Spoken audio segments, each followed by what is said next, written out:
Monday, July 22nd. Today in Cuba, the Havana Conference of the 21 American Republics begins, and Secretary of State Hull is expected to sound the keynote of hemisphere cooperation this afternoon. In Europe, the British admit the loss of a destroyer and the probable loss of a submarine. Meanwhile, Europe awaits talks by Foreign Secretary Viscount Halifax today and Prime Minister Churchill tomorrow. Both are expected to be answers to Adolf Hitler's speech of last week. But now the news from Europe, London and Berlin, and afterwards an analysis of the news by Elmer Davis. First, the British capital and the report of Edward R. Murrow. Go ahead, London. This is London. Constant practice seems to be improving the aim of Britain's anti-aircraft gunners. 2 and probably 3 German aircraft are believed to have been brought down by anti-aircraft guns early today during raids over a southwest town. Last night's raids appear to have been isolated and few German aircraft were involved. Bombs were dropped in one district in the Midlands and in another on the northeast coast. The official communique states that little damage was done and no one was seriously injured. Last night, the Admiralty announced that the submarine Salmon was overdue and must be presumed lost. This morning, the loss of the destroyer Brazen is announced. It is stated that the Brazen received damage during an attack by enemy aircraft and subsequently sank while being towed into port. There was no loss of life. There is no indication of the Brazen's position when she was bombed, and it is not stated whether the bombs fell from German or Italian aircraft. Piecing together the various reports of air attacks against surface craft, particularly merchant shipping, one gets the impression that considerable damage is done by heavy bombs which score what are called near misses. The concussion of several near misses is apparently sufficient to open up a merchantman and cause her to sink. For the last few weeks, a quiet battle has been going on between the Ministry of Information and the British press. There have been those who wanted to tighten up the censorship restrictions and compel the newspapers to submit everything before publication. The newspapers have won the argument. The present system of voluntary censorship is to be continued, and there will be no further restrictions upon the expression of opinion. The publication of information likely to be useful to the enemy is, of course, still banned. But it has been agreed that newspapers publishing such material will now be prosecuted by the Ministry of Information, rather than by one of the fighting services. The explanation given is that the fighting services are too busy with other things. And the Ministry of Information will increase the number of people detailed to study the newspapers and magazines in search of possible violations of defense regulations. London newspapers continue to find evidence of increasing tension between Germany and Russia.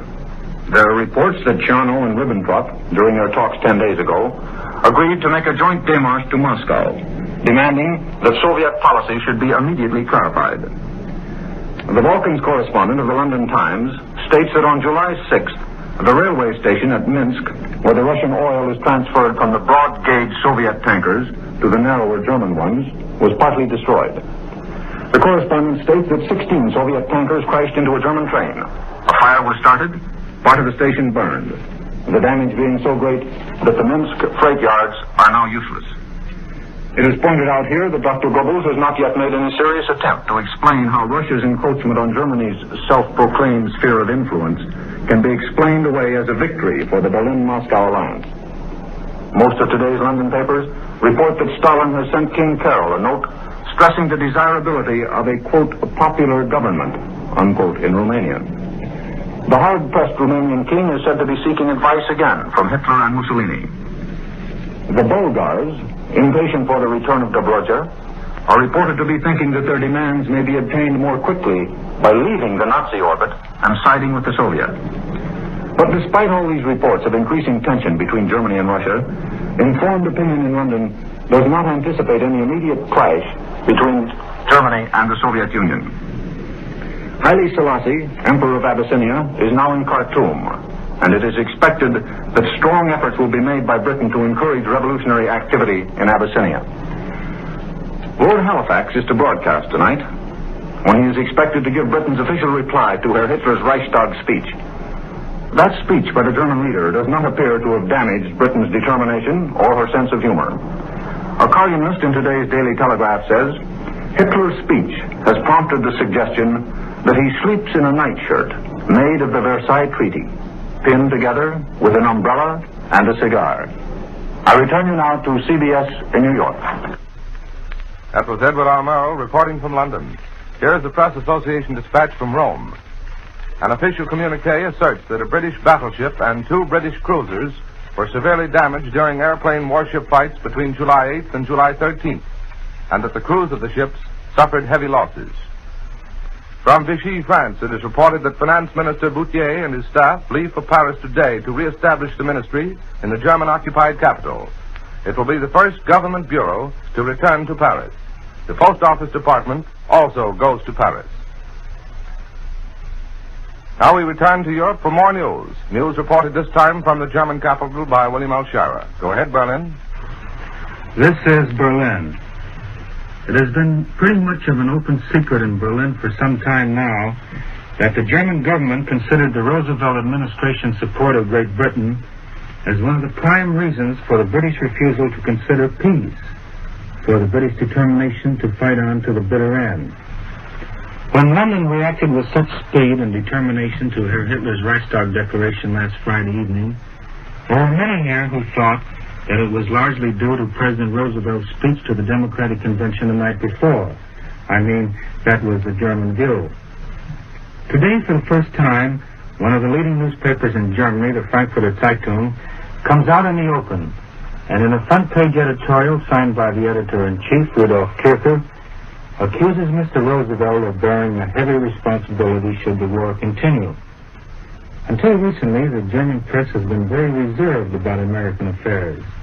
But this article today gives the German attitude towards President Roosevelt with great frankness. Mr. Roosevelt, the Frankfurter Zeitung argues, is, quote, the father of the English illusions, unquote, about this war. The president, the paper goes on, must share a heavy responsibility if, as the German editor puts it, the appeal to reason really ends in the destruction of England. The Frankfurt paper then discusses the president's recent broadcast to the Chicago Convention and finds that Mr. Roosevelt, quote, openly admitted that for 7 years he has agitated against the National Socialist right, unquote. The editor continues, quote, it may be that this arrogant tactic of Roosevelt's is even too much for the Americans. It may be that he will not be reelected. It may be that if he is reelected, he will stick closely to the non-intervention program of his party. But it is also clear that while he may not intervene with his fleet or his army, he will intervene with his speeches, with intrigues, and with a powerful propaganda which he will put at the disposal of the English. End of quote. Without this war help, the Frankfurter Zeitung goes on to argue, Churchill's position in regard to his own people and in regard to America would be much weaker. Without the president's help, in other words, this German paper thinks that Hitler's Reichstag declaration might have more of a chance in Britain. As I said, this is the first time that the German paper has come out so frankly in blaming Mr. Roosevelt for the British attitude, or to put it another way, blaming the president should the war continue. The Berlin press is much more reserved on the question. For example, the Völkische Beobachter this morning contents itself with republishing the remarks of Signor Gaida on Mr. Roosevelt, in which the Italian editor declared that the president's broadcast, quote, was not worthy of a statesman, unquote. The Völkische Beobachter adds no comment of its own, though its Rome correspondent fully approves the Italian position in regard to Mr. Roosevelt.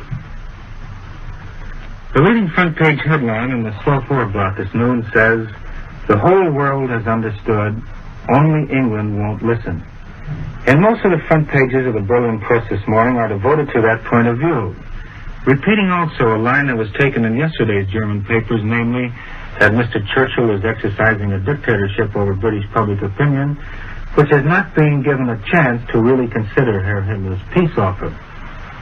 It was explained in the Wilhelmstrasse this noon, however, that after Mr. Churchill had spoken tomorrow and received the approval of Parliament, and there are no illusions here that he will, that Berlin will then consider that an answer to Herr Hitler's declaration, an answer not only from Mr. Churchill, but from the British people. That does not mean that the attack on England will start on Wednesday morning or anything like that. There seems to be no hurry felt here about beginning the final phase of the war. Some people here even think that peace may still be obtained before hostilities really begin. This is William L. Shirer in Berlin, returning you out of Columbia, New York. This is New York again. In our studios is Elmer Davis, who has heard these reports from London and Berlin. Mr. Davis will now analyze the news.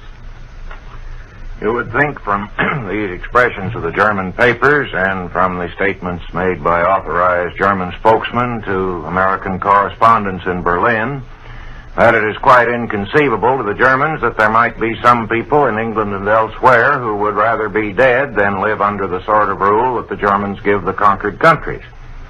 Well, now, of course, the leaders of the German government know this perfectly well. They are much smarter men than you would suppose from some of the statements in the propaganda they give out. This is just a position which they find it convenient to assume because the whole theory they've been taking from the date of Hitler's speech on Friday is that it's nobody but Churchill and the plutocrats and the war profiteers and the stock exchange gamblers that don't want to accept the Führer's offer to surrender, that the British people would be glad to accept it, but that this ruling plutocratic clique is continuing the war.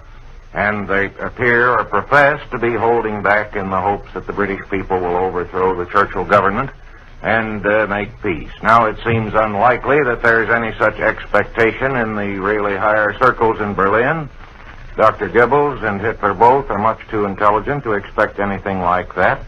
When they say that time must be given for the real British reply, they probably mean that time must be given in the hopes that possibly a few more Englishmen may be weakened a little bit and softened up, so that the German attack will meet perhaps less vigorous resistance than it might mean.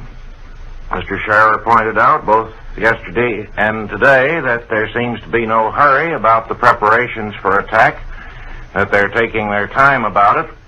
Nevertheless, the good weather in which an attack by boat across the channel would be possible will hardly last longer than the end of September. That is still a long way off. It's a matter of some 10 weeks, but it's likely to be a large job. And if it's going to be done, it will have to be started fairly soon, it would appear, unless, of course, the Germans have confidence that they'd be able to overthrow England as soon as as promptly as they were able to overthrow France. And in view of the fact that any troops to effect a lodgment in England in considerable numbers would have to be brought over by some sort of sea transportation, that seems a little more difficult. Nevertheless, they're keeping up this story that it's only the Churchill government and the plutocrats, and now, as you heard Mr. Shirer report a little while ago, it's Roosevelt who has a heavy responsibility for the continuance of the war. Roosevelt is encouraging the English, and if it weren't for that, they would no doubt give in. Well, the Germans might well look around at the nations in Europe that have given in to Hitler, either without a fight or after a fight, and see if their prospect is so good as to encourage the British to surrender. The Czechs gave up their defenses in September 1938 on Hitler's promise that he had no interest in the Czech state at all thereafter. 6 months later, he took it under what he called his protection, and that protection is perhaps slightly less severe, but not a great deal less severe than the regime which the Germans have enforced on Poland, which was conquered in war. Protection seems to include the reorganization of Czech economy to correspond with German economy, which means to a considerable extent the looting of the country of food and other articles of value, the reorganization of industry so that it will be merely subsidiary to German industry, and the imprisonment, or in some cases even the execution of the leaders of the people who might organize any national sentiment. We don't know much about what's going on in Denmark, but all the indications are that a Danish government is going to put in, which will be entirely satisfactory to the Germans. Consequently, it would seem quite intelligible if the British, backing up a government in which the Labour Party is as powerful certainly as any other party and possibly the most powerful of all, if the British people would feel, looking over Europe, that the situation of the countries that have surrendered to Hitler is not very satisfactory, and that it would be worthwhile hanging on and fighting to the end. And with the news thus analyzed by Elmer Davis from New York, Columbia concludes another broadcast of important world developments. Reported from London by Edward R. Murrow, and from Berlin by William L. Shirer. Larry Elliott speaking. This is the Columbia Broadcasting System.